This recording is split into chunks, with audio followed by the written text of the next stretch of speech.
Dans cette nouvelle vidéo, je veux te parler de 3 business que tu pourrais lancer dans cette année 2022.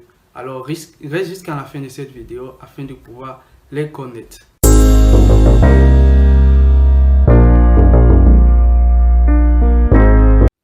Si c'est ta première fois d'être sur cette chaîne, mon nom c'est Loïc Amel Nguessan, étudiant actuellement en Chine, et dans mes vidéos je veux te parler de business que j'ai eu à faire au pays et des business que je fais en Chine et aussi des business que je trouve intéressants à faire et que toi aussi tu pourrais le faire.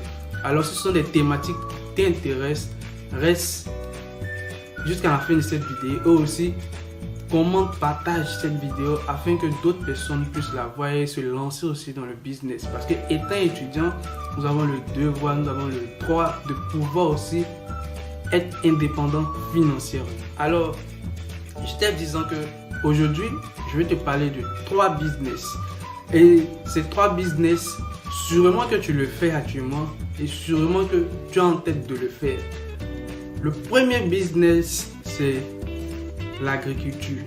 J'insiste toujours sur ce business parce que il y a une chose que nous, jeunes Africains, nous ne comprenons pas, c'est que nous avons d'abord nos terres qui sont là et que nous négligeons vraiment pour pouvoir traverser la Méditerranée, pour pouvoir venir jusqu'en Europe, en Chine ou je sais pas, ou pour pouvoir chercher du travail. Pourtant, nous avons la terre. Et la terre ne manque jamais lorsque tu sais comment t'y prendre. C'est vrai que moi, je n'ai pas fait l'agriculture, je n'ai pas fait tout ça. Mais je vois tant de personnes le faire et arrivent à s'en sortir financièrement. C'est vrai que nos parents nous ont appris, nous ont inculqué qu'il faut cultiver pour pouvoir manger. Mais cultiver pour pouvoir faire le business avec cela, on n'a pas eu cette éducation. C'est pourquoi les gens pensent que faire l'agriculture, c'est être misérable. Non, détrompez-vous. Il faut simplement se former d'abord à pouvoir faire ce genre de culture pour pouvoir avoir de l'argent. C'est simple. Je vais te donner une méthode avec l'agriculture que tu pourrais le faire tout facilement. C'est simple. Vous savez, dans ce monde où on est actuellement, tout est digitalisé. Tu n'as qu'à simplement créer des pages Facebook, Instagram, TikTok et autres. Et si tu es un village, ou même si tu n'as pas un village, ou même tu ne connais personne aux alentours qui font des productions, c'est simple, tu vas vers les gens. Tu vas vers les cultivateurs et tu leur proposes de pouvoir vendre leurs produits. Et en contrepartie, toi tu auras une marge sur chaque vente que tu pourras faire. Alors tu proposes des produits dont tu sais que ce sera facile à pouvoir liquider rapidement. Vous voyez, comme les produits, comme on le connaît, les oignons, tomates, ces genres de denrées alimentaires qui sont faciles à écouler, tu les proposes aux producteurs que tu vas pouvoir acheminer leurs marchandises dans la ville. Si par exemple ils sont loin de la ville, tu leur proposes cela. Tu vois? Et au fur et à mesure que tu auras des clients, tu vas vers les producteurs, tu prends et tu vas les vendre avec ces clients potentiels que tu auras. Et peu à peu, je vous dis qu'en Chine ici, la nourriture c'est pas un problème. Et parce qu'il y a tant de producteurs ici, donc on arrive même à ne pas, c'est-à-dire on ne manque pas de nourriture ici en fait, parce qu'il y a de la nourriture, parce que les gens cultivent et aussi les gens proposent facilement leurs produits sur les réseaux, sur les sites de vente et autres. Alors c'est un truc que toi tu pourrais le faire aussi. C'est un truc que tu pourrais le faire et je te conseillerais de le faire. Ça va te permettre de pouvoir avoir de l'argent et aussi pourquoi pas toi aussi créer, avoir un hectare, des hectares et aussi produire et toi être de la production jusqu'à l'acheminement. C'était le premier business dont je voudrais te parler. Et pour le deuxième business, c'est l'import-export. Oui, l'import-export. C'est quoi l'import-export? C'est-à-dire importer et exporter. On peut faire quoi comme ça? Toi qui es au pays actuellement, tu peux avoir un partenariat avec des personnes qui sont en Europe, en Asie et autres. Et leur proposer des produits de l'Afrique qu'ils pourraient vendre au niveau de l'Europe. Comme le beurre de karité, comme des aliments, même des vivriers et autres. Parce que je vois tant de personnes qui propose beaucoup le beurre de karité. Il y a beaucoup de produits africains que nous pouvons commercialiser au niveau des autres continents et que je trouve que tu pourrais le faire aussi. C'est ça. Et aussi, chercher maintenant aussi à payer des trucs au niveau de l'Europe, au niveau de, spécialement en Chine, en Asie ici, payer des articles, aller les vendre au niveau du pays. Et cela te permettra de pouvoir faire un bon pactole d'argent, je t'assure.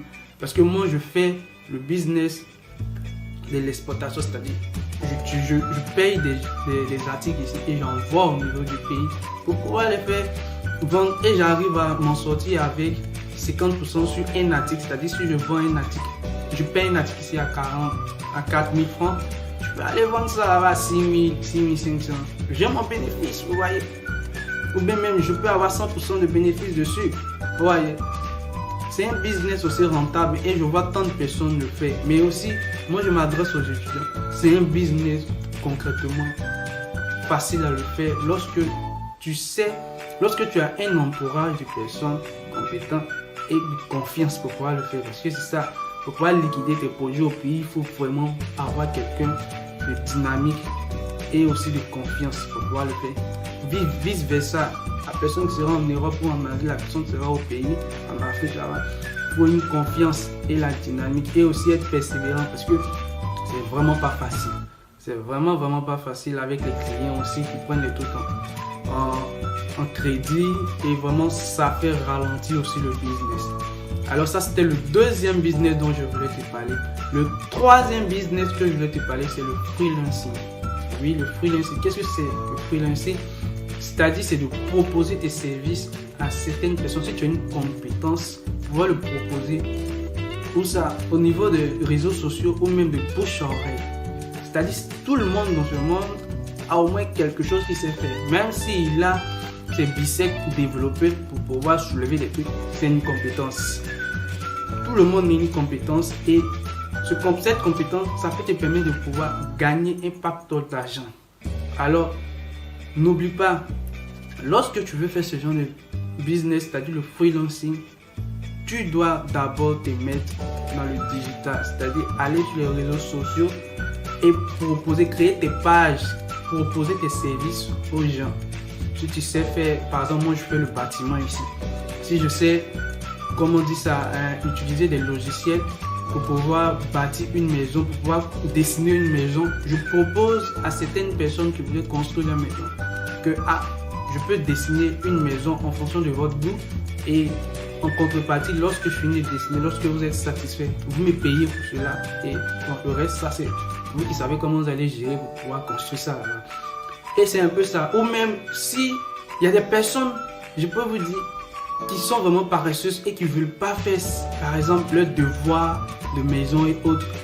Ils peuvent même te payer pour pouvoir traiter leurs devoirs de mathématiques, de sciences, tout ça, et te permettre de pouvoir avoir de l'argent. Ça se fait. Et c'est un business que toi aussi tu peux le faire. Alors, ne manque pas de pouvoir choisir parmi ces 3 business et de le faire. Dites-moi en commentaire, parmi ces 3 business, quel est le business qui pourrait vous permettre de pouvoir avoir de l'argent, qui vous dit quelque chose et qui vous permettra de pouvoir avoir votre indépendance financière. N'oublie pas de t'abonner à cette chaîne et d'activer la cloche de notification afin de ne pas louper les différentes vidéos que je vais publier plus tard. Alors, je vous dis à la prochaine.